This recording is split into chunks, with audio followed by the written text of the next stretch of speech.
Good morning class 11th students. First chapter अपना पहले से भी देखा जाए कंप्लीट हो चुका है। अब हम लोग इसके आगे सेकंड चैप्टर में बढ़ना चाहूँगा। तो आज सेकंड चैप्टर का फर्स्ट वीडियो यहाँ पर मैं बना रहा हूँ। स्ट्रक्चर ऑफ एटम, जो कि अपने चैप्टर का नाम है। काफ़ी ध्यान से इसको पढ़ना है। काफ़ी कुछ नए भी हैं, कुछ पुरानी चीज़ें भी इसमें हैं। सबसे पहले देखो, एटम जो स्पेशली हमारा बना होता है, डाल्टन के कॉन्सेप्ट को अगर देखा जाए तो डाल्टन ने ये कॉन्सेप्ट दिया था कि एटम्स आर इनडिविजिबल। लेकिन बाद में काफ़ी ऐसे कॉन्सेप्ट हमारे सामने आए जिसमें क्लियर हो गया कि atoms are divisible and made up of 3 fundamental particles, electron, proton, neutron. Fundamental का नाम इन्हें इसलिए दिया गया है क्योंकि इन्हीं से हर जितने भी एटम्स हैं किसी भी एलिमेंट के हों, इलेक्ट्रॉन, प्रोटॉन या न्यूट्रॉन से ही बने होते हैं। इसके लिए काफ़ी स्मॉल एक्सपेरिमेंट भी किए गए हैं। कुछ लोगों ने स्टार्टिंग में काफ़ी कुछ एक्सपेरिमेंट किया है। तो उसके बाद जा कर के धीरे धीरे सबसे पहले इलेक्ट्रॉन की डिस्कवरी हुई, फिर प्रोटॉन की डिस्कवरी हुई, फिर कुछ न्यूक्लियर मॉडल दिए गए कि किसी भी एटम के अंदर इलेक्ट्रॉन या प्रोटॉन अरेंज कैसे हैं। और उसके बाद काफ़ी बाद में 1932 में न्यूट्रॉन की डिस्कवरी हुई है। तो हम लोगों को सबसे पहले इस चैप्टर में इसी टॉपिक की तरफ बढ़ना है, जो कि आप लोगों ने 9th क्लास में जो स्ट्रक्चर ऑफ एटम चैप्टर था उसमें कुछ बेसिक चीज़ें, इलेक्ट्रॉन, प्रोटॉन, न्यूट्रॉन, इनके बारे में बेसिक आइडिया आपको पहले से भी पता है। तो सबसे पहले हम लोग देखिए यहाँ पर इलेक्ट्रॉन की डिस्कवरी की तरफ बढ़ना चाहेंगे। तो सबसे पहले देखा जाए हम डिस्कवरी ऑफ इलेक्ट्रॉन की तरफ मूव करेंगे। Discovery of electron cathode rays का नाम देते हैं। यहाँ पर देखा जाए सबसे पहले हम लोगों ने क्या किया है कि एक ये पूरी ग्लास की, हार्ड ग्लास की बनी हुई ट्यूब ले रखी है। इस ट्यूब को हम डिस्चार्ज ट्यूब का नाम देते हैं। इसमें हम लोगों ने मेटल की प्लेटें लगा रखी हैं और जो निगेटिव प्लेट से आपने जिस मेटल की प्लेट को निगेटिव पार्ट से जोड़ा है उसको हम कैथोड नाम देंगे, जिसको पॉजिटिव जोड़ा उसको एनोड नाम देंगे। यहाँ पर देखा जाए नॉर्मल वोल्टेज रखने से और यहाँ पर प्रेशर जो एटमॉस्फेयर का है उसको इक्वल रखने से कोई भी यहाँ पर हमें कह सकते हो कुछ भी यहाँ पर इफ़ेक्ट नज़र नहीं आता। लेकिन अगर हम लोग यहाँ पर, क्योंकि यहाँ पर आपको सबको पता है कि एयर बैड कंडक्टर है, और जब इस प्लेट और इस प्लेट के बीच में देखा जाए यहाँ पर जो हमने गैस कोई फिल कर रखी होगी, जो भी इस डिस्चार्ज ट्यूब में लिया होगा, क्योंकि वह गैस के अंदर कोई भी आयन नहीं बनेंगे, इसलिए करंट इधर का उधर मूव नहीं होगी, मीन्स कोई भी इफेक्ट आपको दिखेगा नहीं। लेकिन अगर इसमें देखा जाए जैसे जेम्स प्लकर का एक्सपेरिमेंट सबसे पहले इसमें आता है, फिर थॉमसन का एक्सपेरिमेंट इससे रिलेटेड आता है। तो जो कैथोड रेज डिस्कवरी का बेसिकली कॉन्सेप्ट हो देखा जाए, वो जे प्लकर का नाम सबसे पहले आता है कि कैथोड रेज उन्होंने डिस्कवर किया है। लेकिन इलेक्ट्रॉन की डिस्कवरी के लिए देखा जाए हम लोग जे थॉमसन को कंसिडर करते हैं, जो कि इलेक्ट्रॉन की डिस्कवरी की। लेकिन बेसिकली जे थॉमसन ने कैथोड रेज के कैरेक्टर को डिस्कस किया है। तो इसमें देखा जाए यहाँ पर जो भी गैस लेंगे, अगर हम यहाँ पर प्रेशर को बहुत लो रख कर देंगे, मीन्स आप मान सकते हो इतना लो करते हैं 10⁻⁴ यहाँ पर देखा जाए ATM के इक्वल। और आपको पता है कि 1 ATM को अगर देखा जाए MM स्केल पर अगर हम लें 760 mm स्केल आती है, और इतना लोअर प्रेशर हमने यहाँ पर रखा है। वोल्टेज को हम लोगों ने काफ़ी ज़्यादा रखा है, 10,000 वोल्ट से ज़्यादा रखा है। तो इस पूरे अरेंजमेंट में क्या होगा कि एक इस टाइप की एक यहाँ पर रेज क्रिएट होगी कैथोड से, जो कि कैथोड से एनोड की तरफ मूव करेगी, यानी कैथोड से उस रेज का मूवमेंट एनोड की तरफ होगा। तो यहाँ पर सबसे पहले ये ध्यान में रखना है कि आखिर में रेज बन कैसे रही है, इस रेज को क्रिएट करने के लिए क्या चीज़ें रिस्पॉन्सिबल हैं। तो सबसे पहली बात तो मैं आपको ये समझा दूं कि मान लीजिए कि जो भी इसके अंदर हमने गैस भर रखी है, सपोज़ करो XYZ कुछ भी मान सकते हो। मान लो कि हमने कोई एक गैस ले लिया है, ए हाइपोथेटिकल गैस हमने अपनी तरफ से मान लिया है। जब हम इतना लोअर प्रेशर रखेंगे इस ट्यूब के अंदर और 10,000 वोल्ट से ज़्यादा का यहाँ पर दोनों प्लेटों के बीच में पोटेंशियल गैप रखेंगे, तो जो गैस होगी ये गैस आयोनाइज होगी। और यहाँ पर मैं बता दूँ, आयोनाइजेशन का मतलब आप लोगों को इतना तो क्लियर ही है कि आउटर सेल से इसके कुछ इलेक्ट्रॉन बाहर निकलेंगे। अब मान लिया जाए कि ये A+ में कन्वर्ट हो गए, इलेक्ट्रॉन बाहर निकल गए, मतलब गैस के आयोनाइजेशन से एक पॉजिटिव आयन और एक नेगेटिव आयन बना। अभी हम इसको इलेक्ट्रॉन इसलिए नाम नहीं दे रहे हैं क्योंकि हम लोग इलेक्ट्रॉन की डिस्कवरी की बात कर रहे हैं। तो अब आपको दिख रहा है कि चूँकि नेगेटिव आयन है, तो नेगेटिव होने की वजह से इसका मूवमेंट कहाँ होगा, पॉजिटिव प्लेट पर होगा। तो पॉजिटिव प्लेट पर ही नेगेटिव आयन आकर के यहाँ पर आएगा इस पॉजिटिव प्लेट से टकराएगा। चूँकि इसका मास बहुत कम है तो ये पॉजिटिव प्लेट इस नेगेटिव आयन को एक्सेप्ट कर लेगी, लेकिन यहाँ पर कोई इफेक्ट नहीं दिखेगा। दूसरे नंबर पर देखा जाए जो पॉजिटिव आयन है इसका मूवमेंट कहाँ होगा, नेगेटिव प्लेट पर होगा। नेगेटिव प्लेट पर देखा जाए तो नेगेटिव प्लेट पर चूँकि हमने जो ये मेटल की प्लेट बना रखी है, ये जो हमारा पॉजिटिव आयन आ करके इससे टकराएगा। चूँकि यहाँ नेगेटिव क्या शो कर रहा है कि यहाँ इलेक्ट्रॉन एक्सेस में है, नेगेटिव आयन ज़्यादा है, तो इस नेगेटिव आयन को लेकर के ये खुद तो हो जाएगा न्यूट्रल, लेकिन बदले में इस प्लेट को एनर्जी प्रोवाइड करेगा।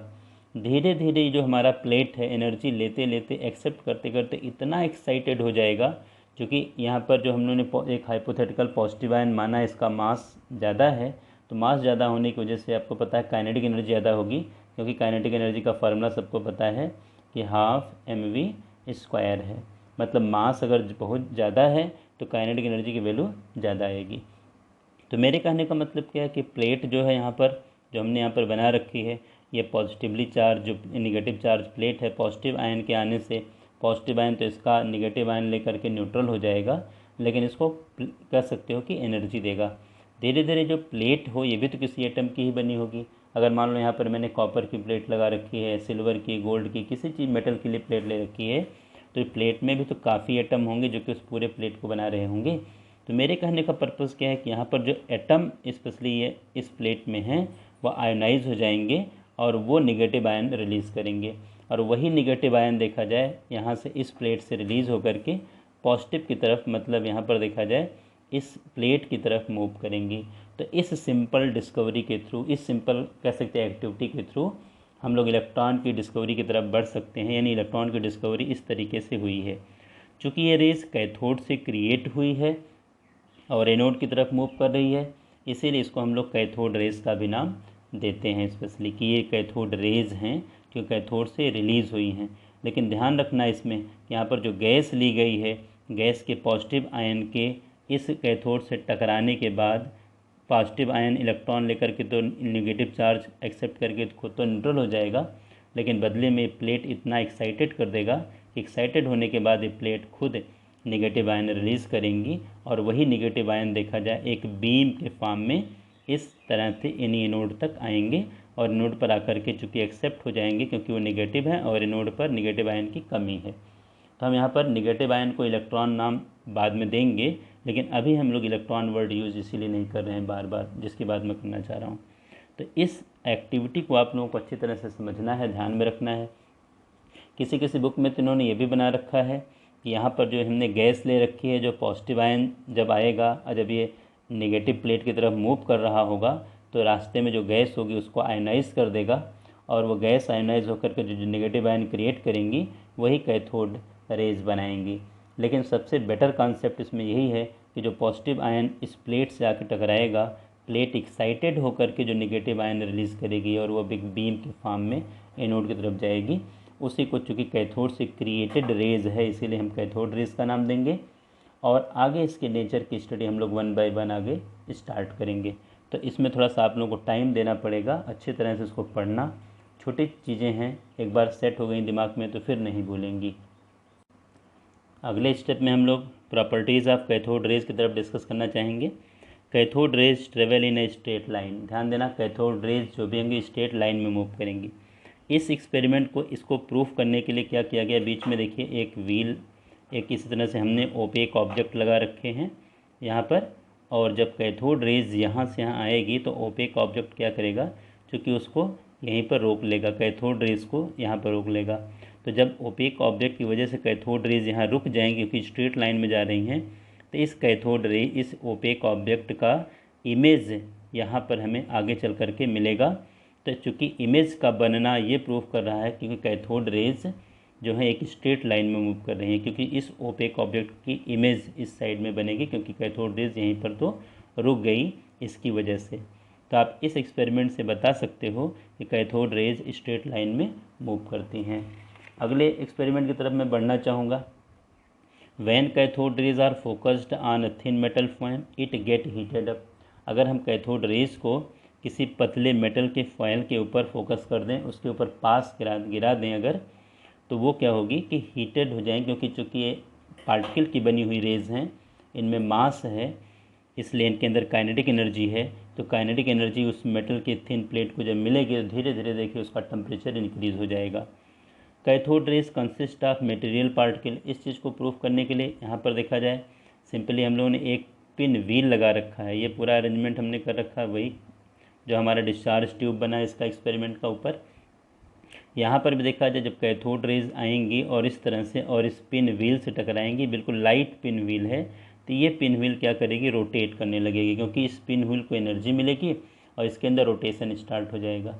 इससे क्या प्रूफ हो रहा है कि कैथोड रेज जितनी भी हैं ये मटेरियल पार्टिकल की बनी है, मतलब ऐसे पार्टिकल की बनी है जिनके अंदर मास है, क्योंकि जब तक इसके अंदर मास नहीं होता तो काइनेटिक एनर्जी नहीं आती, और काइनेटिक एनर्जी नहीं आएगी तो व्हील का रोटेशन पॉसिबल नहीं होगा। तो इस सिंपल एक्टिविटी के थ्रू हमें बता सकते हैं cathode rays consist of material particles. अगली एक्टिविटी को डिस्कस करने के लिए हम लोगों ने इफेक्ट ऑफ इलेक्ट्रिकल फील्ड लेने की बात हम लोगों ने की है यहाँ पर इलेक्ट्रिकल फील्ड में। अब यहाँ पर देखा जाए सेम उसी तरह से पूरा अरेंजमेंट किया है। बीच में देखिए हमने दो प्लेटें लगा रखी हैं, एक पॉजिटिव और एक निगेटिव। तो मेरे कहने का मतलब क्या है कि अब जो कैथोड से निगेटिव प्लेट से जो रेज निकलेगी एनोड की तरफ आएंगी, अब ये जो प्लेटें सब के सब देखो यहाँ से तो आएंगी लेकिन इधर की तरफ डिफ्लेक्ट हो जाएंगी, इधर की तरफ, यानी पॉजिटिव प्लेट की तरफ डिफ्लेक्ट होना ये शो कर रहा है कि इनके ऊपर जो चार्ज है वो नेगेटिव चार्ज है। Effect of electric field, electric field अगर हम यहाँ पर अप्लाई कर दें बीच में तो पॉजिटिव प्लेट की तरफ ये डेविएट होंगी। इस एक्टिविटी के थ्रू हमें बता सकते हैं, प्रूफ कर सकते हैं कि जितने भी ये नेगेटिव प्लेट, नेगेटिव आयन यानी नेगेटिव पार्टिकल जो एक कैथोड से निकल करके पॉजिटिव यानी एनोड की तरफ आ रहे हैं, ये सब के सब देखा जाए पॉजिटिव प्लेट की तरफ मूव कर रहे हैं।